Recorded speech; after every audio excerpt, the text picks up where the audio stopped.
What's happening, guys? Will Freeman, RevolutionaryLifestyleDesign.com, coming at you today with 11 reasons why you should quit your job and start a business. So, first off, I want to tell you who this is for. This is for maybe 1% of guys, 1 out of 100 guys, maybe even 1 out of 1,000 guys, because business ownership is really hard. Oftentimes, you have to work harder than you did at your job. You have to deal with more stress. You have to deal with more uncertainty, whether the thing's going to work out. And it really is not for everybody.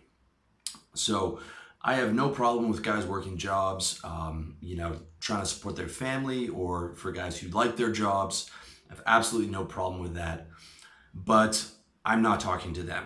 I'm talking to you. If you're watching this, there's a good chance that you either do want to start a business, but you are too scared, or you've been putting it off because you don't have full belief, or you have started a business, but you're struggling and you're wondering if you should go back to your job, if you're cut out for owning a business, if you should go back to school like your parents suggested. And if you feel that way, then I'm talking to you, okay? And the purpose of this is to get you to do or die. What I want to show you is that if you are the type of guy like me, you are, the 1 out of 100 or 1 out of 1,000 guys, you have to start a business and you have to get to do or die, right, to make it happen. Because for a guy like me, I could never enjoy my life working a job. I could never, ever enjoy working for someone else, sitting at a desk all day. It is impossible. I've hated every job I've had. If you've hated every job you've had, then this is for you. And what's holding you back at this point is that you aren't do or die. If you really want to make a business work, because it's hard, you have to be do or die, and you have to feel like you're not missing out, and that there is nothing to go back to, that there is nothing in the job. As long as you think, well, there's something there in climbing that corporate hierarchy, which is fine for some guys, but as long as you still buy into that, and as long as you still buy into the idea that that could possibly make you happy, you'll never be able to start your own business, because you'll never be able to power through all the obstacles when you have that in your the back of your mind, like, maybe I should go back to the job, or maybe I should go back to school or law school like my parents said. You have to get to the point of do or die, and that's what I want to do and convince you of in this video, okay? So, reason number 1 to quit your job and start a business: you have a boss, okay? You're a grown man. You have to call another man your boss. That's all I have to say about that. You call another man your boss. Number 2, you have colleagues. If you have colleagues, I feel sorry for you. I've met some great guys when I worked in sales, but I have met some absolutely terrible people. Petty, manipulative, lazy, gossiping. And then you've got just the standard everyday conversations about sports ball and about what was on The Bachelor last night. And you have to watch your mouth because HR is hovering over you. And you have to present basically a fake image of who you really are, especially if you are a guy with interest outside of that, or you have a lifestyle where you like to have a lot of girls. You really have to censor yourself, and for 50 hours a week, you're trapped in a box with 30, 40 strangers. You spend more time with these strangers dragged in off the street than you do with your family, with your friends, and your girlfriend, right? And you are the 5 or 10 people that you spend the majority of your time around. So you're spending the majority of your time around people that you wouldn't choose to spend your time around, okay? And I that's one of the things I hated the most about working a job. There's some great people, but man, there are some bad people. And no matter what you try and do, no matter how you try and deal with them, they just will not accept a win-win situation. All right. Number 3, you're confined. You're confined 50 hours a week. You're stuck at a desk. I mean, it's brutal. I worked in a call center when I was 20. When I lived in Montreal, it was the only place I could get work because I didn't speak French. We timed our piss breaks. Okay, we had a 5-minute piss break. We have to sign in with our social insurance number to their computer, take a 5-minute piss break, and sign back in with our social insurance number. And if you took longer than 5 minutes for piss, you got a talking to. And if that happened to you 3 times, you were fired. Okay, and we were making minimum wage. We had the auto dialers on, making 400 calls a day. I mean, horrible. And for most people, I mean, 9 to 5, you sit there. You don't get to choose where you're seated. They tell you where to go to the bathroom. Here's where to go to lunch. I mean, you're confined. You're caged up in there. All right, and you've got 1 week to yourself if you're lucky. 1 week to yourself to go on vacation. And a lot of people come out here to Thailand. This is their 1 week where I live that they're looking forward to all year round. And I know because I was one of those people. If you're the bottom 20%, if you're the guy in the call center, getting your 5-minute piss breaks, you don't even get that. You got to work 7 days a week just to be able to pay rent and barely pay your expenses. Right? It's terrible. One of the most beautiful things about having your own business is it's not about the money. It is the fact that you can take off at 2:00 in the afternoon and invite a girl over and have ice cream and sex all day. You can take off at 11:00. You can take the whole day off if you want to. Now, when you get into your business, you'll find that you probably won't want to take time off. I work way harder on my business than I ever did at my job, but it's the idea that I can. It's the idea that I could just cut off now, right? It's a totally different thing. Even though I'm working harder, longer hours a lot of the time, it's the idea that I could just take off. When you know that it's 2:00, the day is dragging on, but you know that you can't leave. That's the thing that killed me, where it's a nice day outside and I just want to go walk around and talk to girls or ride my bike or something, and I'm just trapped there. And it's Tuesday and Friday's 4 days away, and I'm just trapped there with my, trying to keep my head from slumping onto the fucking table because the day just won't fucking end. All right. That's the beautiful thing about having a business. Number 4, it's boring, okay? Chances are your job is fucking boring. It's drudgery, it's data entry, it's some kind of grunt work. I worked in the e-commerce division of a major mutual fund in my early 20s, and my job was the Q&A analyst. So all I did was press the buttons on the site and go back and forth and try and find bugs, and then I would log those bugs into the software, and then I would update the developers of the bugs every week in our weekly meeting. I couldn't think of something more boring to do with the one life that I have on this planet, and chances are your job is just as boring, if not more boring. Number 5, your health suffers, okay? They say that sitting is the new smoking, and I would agree. It is not healthy to sit 8 hours a day at a desk with your blood not flowing and hunched over a computer and your wrist curled up typing away. It is not how we're evolved to live. We're evolved to live in nature, walking around, gathering food, hunting, and being outside all day, not trapped over this desk in fluorescent lights, not getting sunlight. This is why so many people are overweight, because they are forced to be inactive. And sitting all day also kills your energy. I mean, there's so many bad things about it. And, it's just another negative for working that job. Number 6, you're settling. You're settling, you know it. You're settling for mediocrity. My best friend told me that he would never work a job. Now he works a job. And, he's worried about things like getting promoted. He knows it. He told me himself, but he's got a wife, he's got a house, and it's what he has to do. He's doing what he has to do. Okay, and I'm not knocking him or any of the other guys that work a job. I know how hard it is to survive and thrive in the world, especially if you have a house and you have a wife or you have kids. I get it. But you are settling. You are settling for that mediocrity. And the question you should ask is, would my 10-year-old self be proud of what I'm doing right now? When I was working jobs, I know damn right that my 10-year-old self, if I told my 10-year-old self this is what your life was going to be look like, I would be devastated, right? Whereas now I could go to my 10-year-old self and I think I would think that what I'm doing is pretty cool.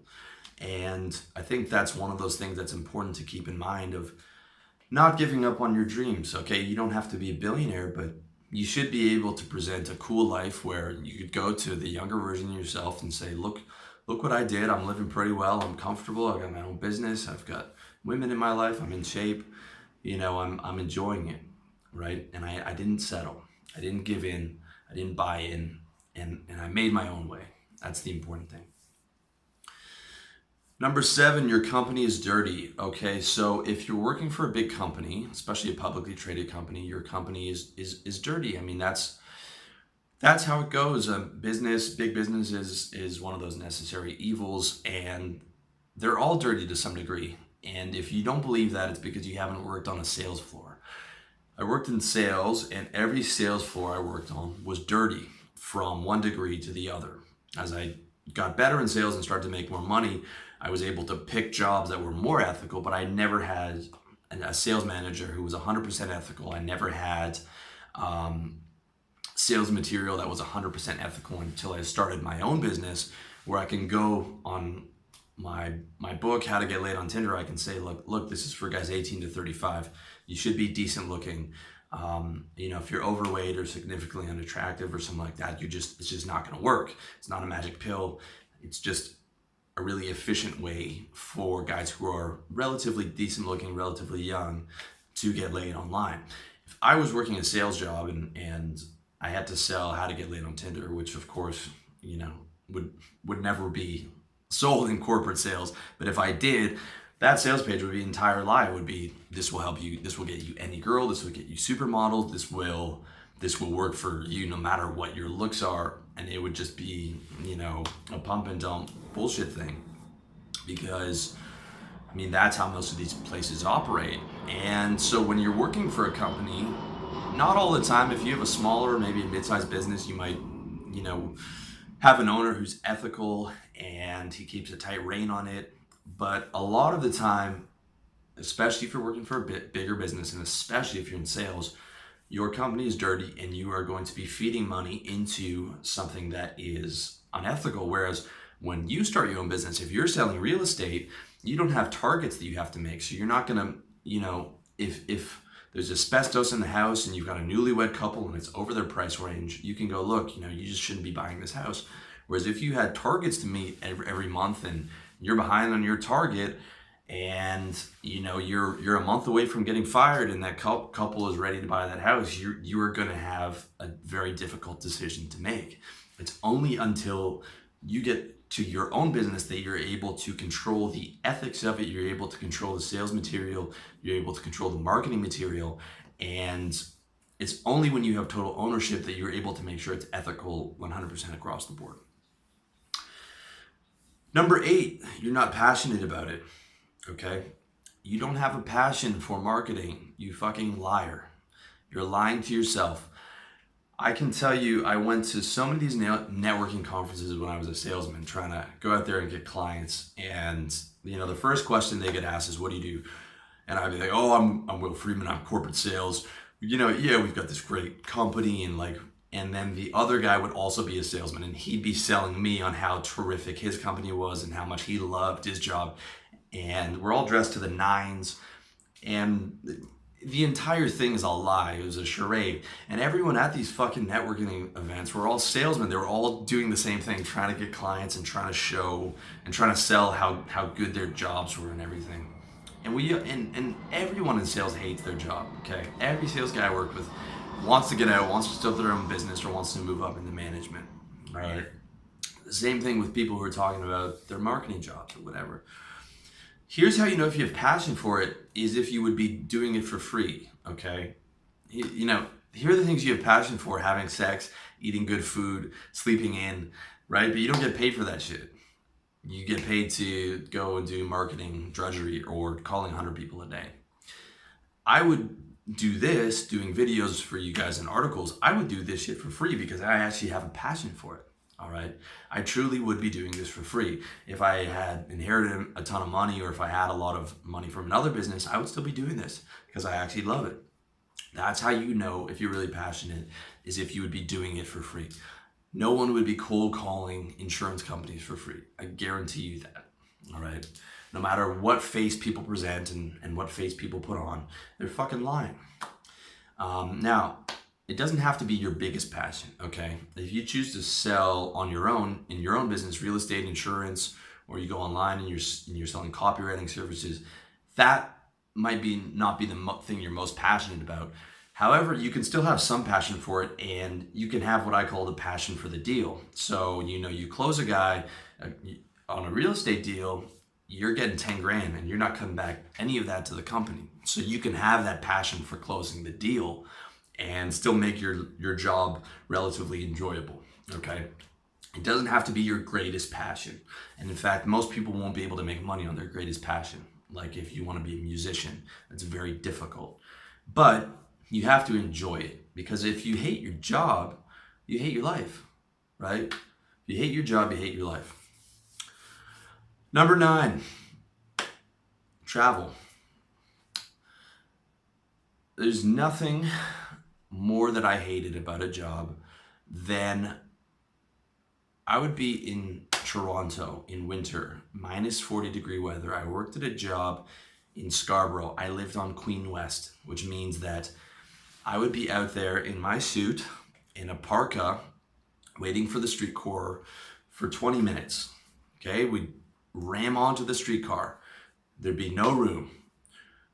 20 minutes there, take me to the subway. The subway would take me to the bus. Now I'm waiting outside again to take me to my fucking job, where I cold call 100, 200 people a day, and then I do the exact same route back home. It took me an hour and a half each way to get to work. 8 hours of cold calling, 3 hours of travel time, and at least 30 minutes of that travel time would be me freezing to death outside, waiting for the fucking streetcar or the fucking bus. And half the time the streetcars would freeze or they would fuck up because they're like 100 years old. So you'd be there 30 minutes, sometimes 35 minutes waiting for the streetcar, and then all 4 of them would show up at once, and you just want to fucking kill everyone that you saw. Like, there was nothing about my day that was good. And I can't tell you how much I hated just that one aspect alone of the travel time. I know guys who drive they live in the suburbs in Toronto, and they're in the car 2 hours to get to work because the traffic's so bad, and then another 2 hours back home.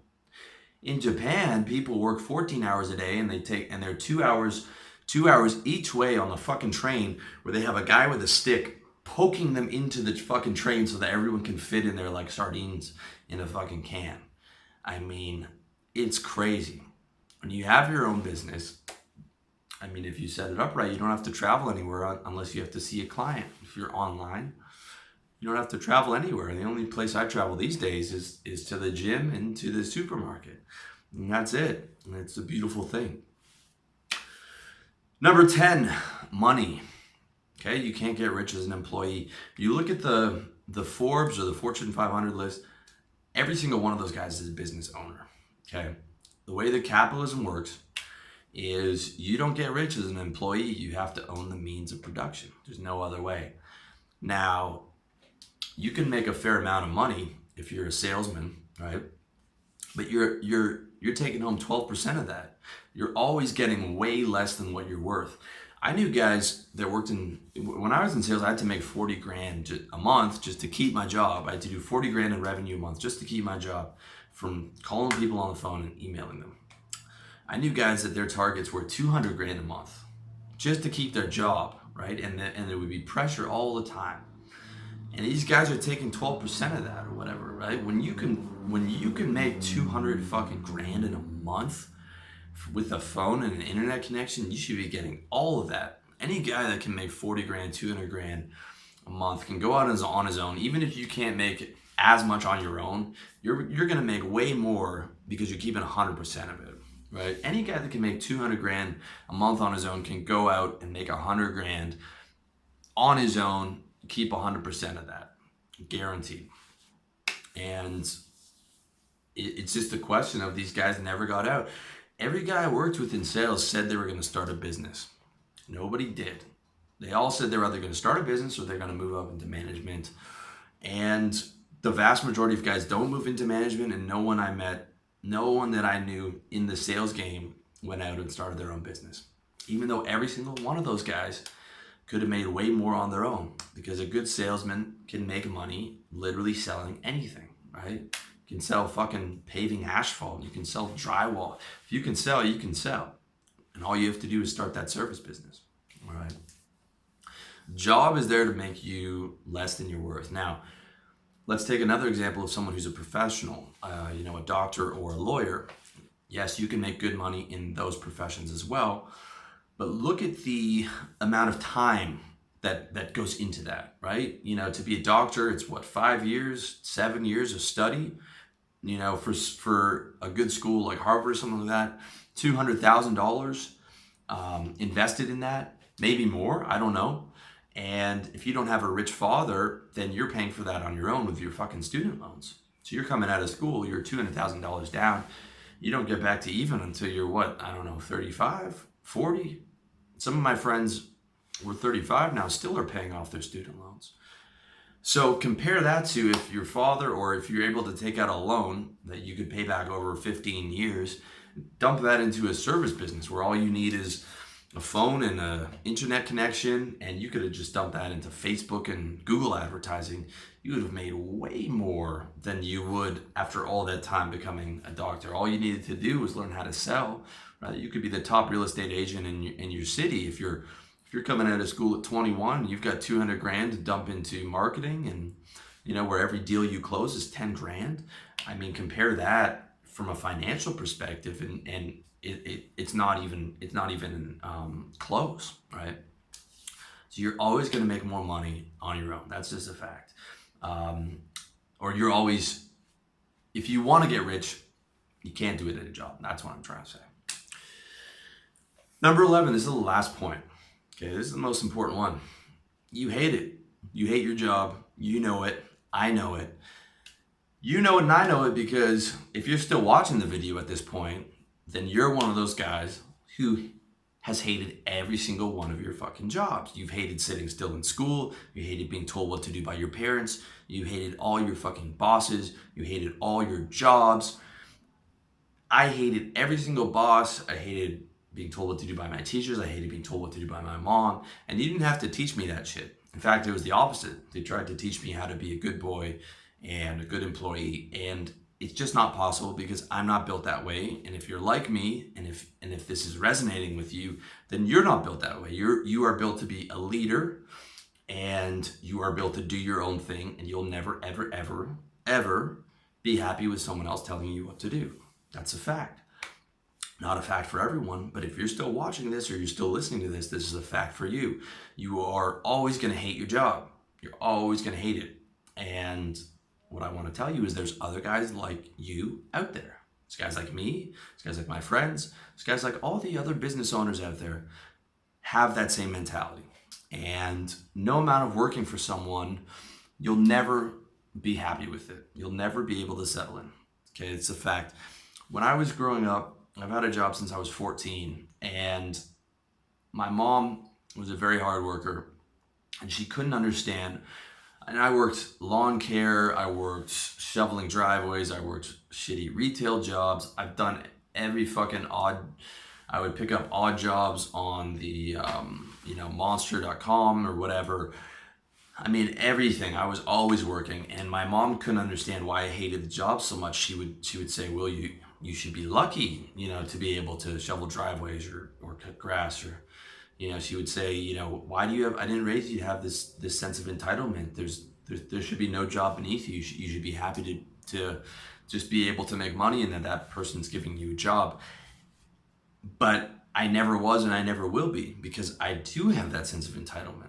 And she's not like me, so she couldn't understand why, I always I didn't want to work a fucking shit job, and I felt embarrassed about it, and I hated doing it. I hated being told what to do. It was the same reason why I always wanted to be the best in sports, or I wanted to compete, and no one taught me that, right? My mom didn't teach me that way. It's how I'm born, and if this shit is resonating with you, then it's how you're born. Okay, some people are born to be independent, to be leaders, and some people are more calm and more relaxed and more easygoing. Okay, that's just how it is. So if this resonates with you, okay, that's the most important thing. You hate it, and I'll tell you, you're gonna hate every other job. There's no dream job for you if you are a born leader. The only dream job is being a fucking business owner. That's it. All right. So, in summary, okay, this whole fucking summary is about pleading my case to you for if you are that 1% of guys, if this is resonating with you, then you got to make it happen. All right. And the two things to make it happen are, first, you need to see that there's nothing to lose. The whole point of this video and audio is that there's nothing to lose. Is that when you understand all these things and you hate your job and you have all these variables, there has to be nothing to lose. There has to be nothing in the back of your mind like, well, I should have listened to my parents and climbed that corporate ladder, or I could always get a job with my cousin. That's a good job and that's stable income. You can't have that in the back of your mind. You can't have a backup plan. You have to be like, I'm going to work this business, and no matter what, I'm going to make it happen. And if it doesn't work out, I'm going to start getting multiple streams of revenue, and I'm never going back to a job. I'm never. Okay, you have to see that there's nothing to lose and that you'll always hate the job. And that has to get you to the point where you're like, I'm going to do or die. I'm going to make this happen no matter what. Because if you're not there, if you're not do or die, if you're not seeing that you have nothing to lose, and then you're not going to make it happen because it's too hard. There's too many obstacles in your way in business. There's too many negative thoughts working against you. There's going to be too much doubt and uncertainty. You know, you have to have it like, well, I have no other choice but to make this business success because I'm not ever going to work another fucking job again. There's no chance, right? That's where you have to get. It's only once a guy gets to that stage where he's like, I'm never working a job, that he succeeds in business. If you're just half-assing it and you've already got the job in the back of your mind, it's not going to happen. But, okay, you have to do it right. I'm not telling you to quit your job right now, okay? That is not how you do it. The way that you do it is you get your exit plan set up, okay?